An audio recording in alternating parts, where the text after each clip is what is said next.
क्यों अर्जुन ने युद्ध से पहले अपना धनुष रख दिया? क्या आपने कभी ऐसा महसूस किया है कि जीवन में एक ऐसा पल आता है जब आप बिल्कुल टूट जाते हैं? कुरुक्षेत्र की युद्ध भूमि थी और कुरुक्षेत्र में ही पांडव और कौरव आमने सामने खड़े थे। युद्ध शुरू होने वाला था।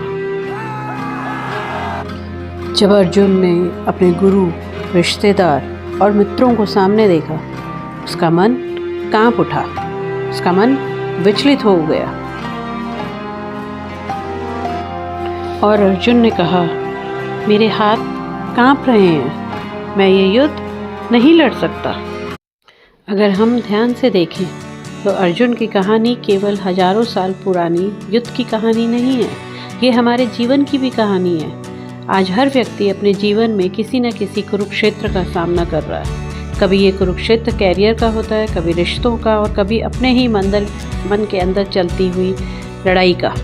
कई बार हमें पता होता है कि हमें क्या करना चाहिए, लेकिन दिल और दिमाग के बीच संघर्ष शुरू हो जाता। अर्जुन एक महान योद्धा थे, लेकिन उस क्षण वे केवल एक इंसान बन गए थे जो अपने कर्तव्य और भावनाओं के बीच फंस गया था।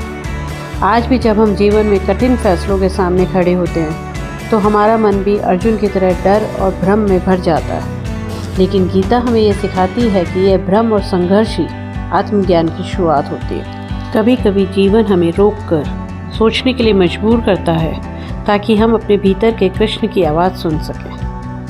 भगवद गीता का ये पहला अध्याय हमें सिखाता है कि जीवन में जब भी भ्रम और दुख आए तो उसे कमज़ोरी मत समझिए।